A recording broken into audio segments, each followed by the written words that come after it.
We have some fabulous inspiration for you this weekend.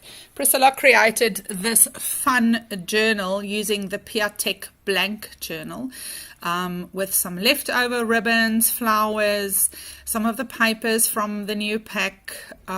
We love what she has done. She simply used her stamps that she's had for ages. Don't we all have lots of stamps with beautiful little elements? She fussy cut, she stamped, she used her glitter pens to add some details. Just look at that. She even added a bookmark, punched little circles, all those beautiful detailed stamps.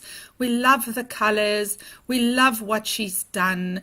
This is a wonderful way of just being creative, just getting out all that stash that you hardly use. She even used the icing paste embossing technique.